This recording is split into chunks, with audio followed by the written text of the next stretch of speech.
दोस्तों बच्चों में अगर कॉन्स्टिपेशन की शिकायत अगर हो जाए तो ये बहुत ही तकलीफ़ देने वाली बात हो जाती है। कई बार हमको समझ में भी नहीं आता है कि बच्चे को अगर कोई तकलीफ़ हो रही है तो उसका एक्चुअल रूट कॉज़ क्या है। मैं आज इसके बारे में बात करना चाहती हूँ आपसे। ओके। सो हाय, मेरा नाम है आरती।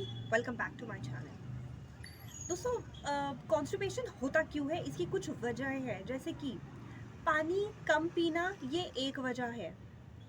इसकी वजह से भी कॉन्स्टिपेशन की शिकायत होती है।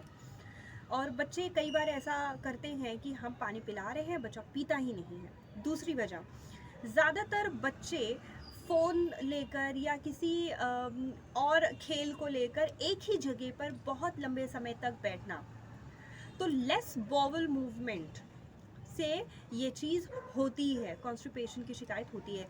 बॉवल मूवमेंट का मतलब, जब आप चलते हैं तो आपका पीछे का पार्ट जो है जब वो मूव करता है उसे बोलते हैं बॉवल मूवमेंट।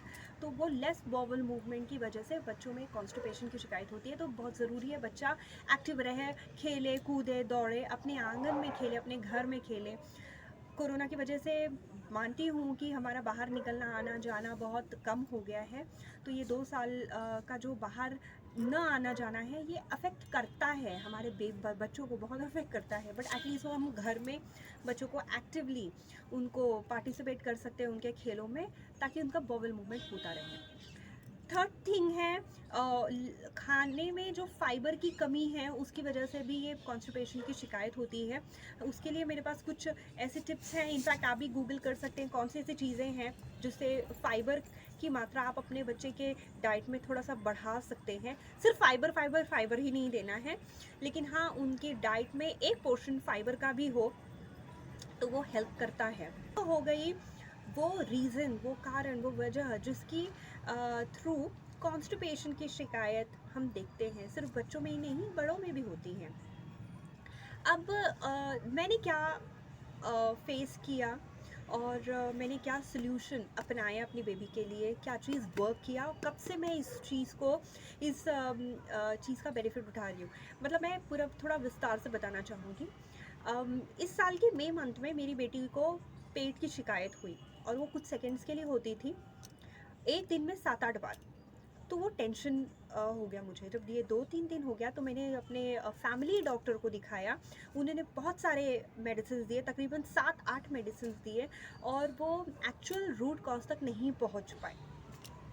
उन्हें लगा कि पेट में कीड़े हैं, तो उन्होंने दवा दिया, और ये चीज़ 2 महीने तक चली, लगभग 2 महीने तक, और कोई फ़र्क नहीं पड़ा, कोई फ़र्क नहीं पड़ा। तब मैंने सोचा कि मुझे डॉक्टर चेंज करना चाहिए, क्योंकि मेरी बेबी का जो पीडियाट्रिशियन है, उनसे मिलने के लिए मुझे हॉस्पिटल जाना पड़ता, और उस दौरान कोरोना के केसेस थे। तो मैं डर डर कर, मजबूरी थी भाई, अब मुझे जाना था, तो डर डर के मैं डॉक्टर के पास गई। डॉक्टर ने एक ही दवाई दी और उसने काम करना शुरू किया। पर डॉक्टर ने कहा था ये लिमिटेड पीरियड के लिए 5 डेज आप इसे पिलाना, उसके बाद आप बंद कर देना। लेकिन अगर 5 दिन के बाद भी अगर ये चीज़ होती है तो आपको टेस्ट करना पड़ेगा। तो मैंने 5 दिन पिलाया और 5 दिन के बाद प्रॉब्लम सॉल्व हो गई। लेकिन 1.5 महीने बाद वापस से वो चीज़ अराइज हुई।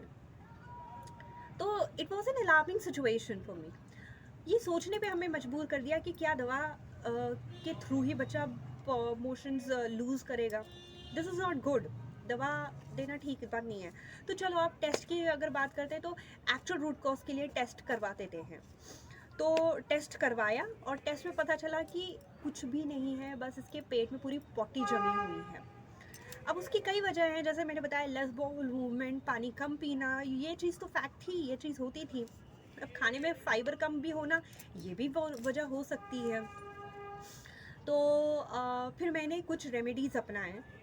मैंने फिर डॉक्टर के पास दोबारा मैं लेकर नहीं गई, टेस्ट हो गया तो मैं दोबारा डॉक्टर के पास लेकर नहीं गई। उसके बाद मैंने फाइबर युक्त चीज़ें किन किन फूड इंग्रेडिएंट्स में होते हैं वो पूरा लिस्ट तैयार किया, और उसमें जो जो चीज़ें मैं इंक्लूड कर सकती थी, अपनी बेबी को दे सकती थी, वो सारी चीज़ें मैंने मंगा ली। जैसे कि ड्राई फ्रूट्स वगैरह होते हैं, कुछ फ्रूट्स वगैरह होते हैं, वो चीज़ मैं आपको बता दूंगी। इसके अलावा मैंने एक चीज़ जो शुरू की, जो पहले मैं कभी नहीं करती थी, वो थी ग्राइप वाटर। मेरी बेबी जब से हुई है ग्राई वाटर के बारे में मैं सुन ज़रूर रही हूँ, लेकिन मैंने कभी उसको यूज़ नहीं किया, ग्राई वाटर को। हाँ, इस दौरान मैंने बहुत सारे लोगों से मैंने बात की, अपने फ्रेंड्स से, अपने रिलेटिव्स वगैरह से।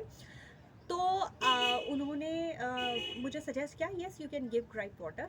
और ग्राइप वाटर फिर एज अ टेस्ट मैंने अपने बेबी को देना शुरू किया। तो ये सारी चीज़ों ने हेल्प किया।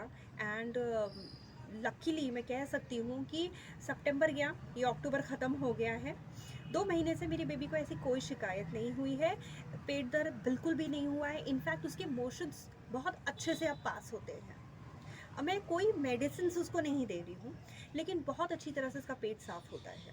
पानी बच्चा पीता है, क्योंकि आपको थोड़ा सा मेहनत करना पड़ेगा पानी के लिए। बच्चे के साथ आपको एक्टिवली पार्टिसिपेट करना पड़ेगा। बच्चा है, आपको उसको टाइम देना है, तो मैनेज करिए आप अपना टाइम, कैसे मैनेज करते हैं, और बच्चे के साथ टाइम स्पेंड करिए। ज़्यादा से ज़्यादा बच्चा एक्टिव रहेगा, बॉवल मूवमेंट होगा, तो वो भी बहुत हेल्प करता है। सारी चीज़ें हेल्प करती हैं। ग्राइप वाटर मैं रोज़ नहीं देती हूँ, 3 से 4 दिन के गैप में। पहले तो मुझे उसकी नाक बंद करके उसको देना पड़ता था, लेकिन ग्राइप वाटर का टेस्ट अब उसको अच्छा लगता है, तो मैं दे देती हूँ। She likes it. यस बेटा। ओके, अभी नीचे चलते हैं, फिर मैं आपको देती हूँ। हाँ, मैं आऊँ। ओके, मम्मा को एक और पप्पी दे दो, एक और।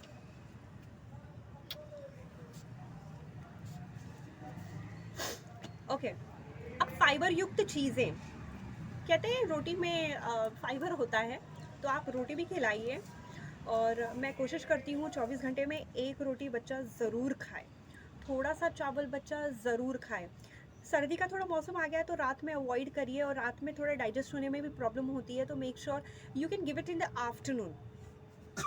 और ये चीज़ हो गई है, तो लेस बॉबल मूवमेंट की वजह से भी होता है।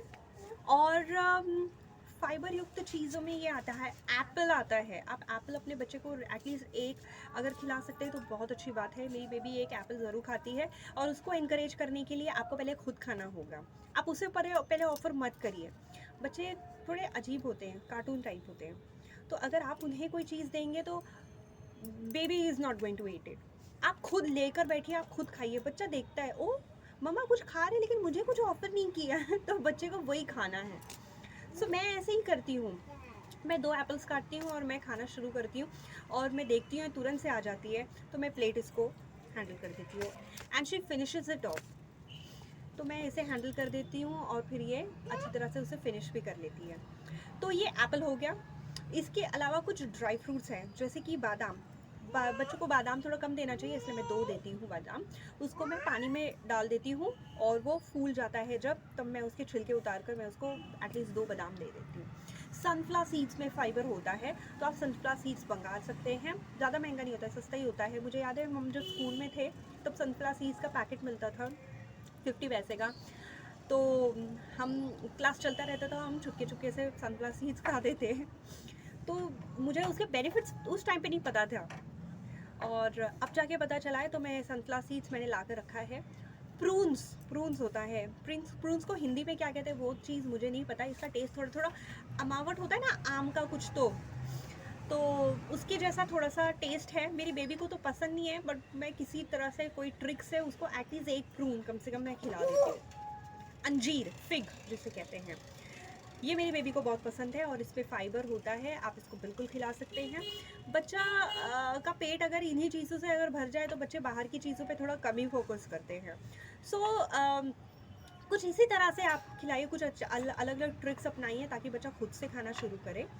एंड आई होप ऐसी कुछ चीज़ें आपको वर्क कर जाए, जैसे कि ग्राइप वाटर मेरे केस में बहुत वर्क कर गया। ये सारे ड्राई फ्रूट्स वगैरह हैं, तो मेरी बेबी को पसंद है, और तो आई एम श्योर आपको भी इन चीज़ों से काफ़ी मदद मिलेगी। और पानी साथ में पीते रहना है, और बच्चों के साथ हमेशा आप थोड़ा सा ज़्यादा टाइम स्पेंड करिए, एक्टिव रहे बच्चा, ताकि कॉन्स्टिपेशन जैसी शिकायत बच्चों को ना हो। चलिए मिलते हैं अगले वीडियो में। I hope this video was helpful for you. So take care, bye bye.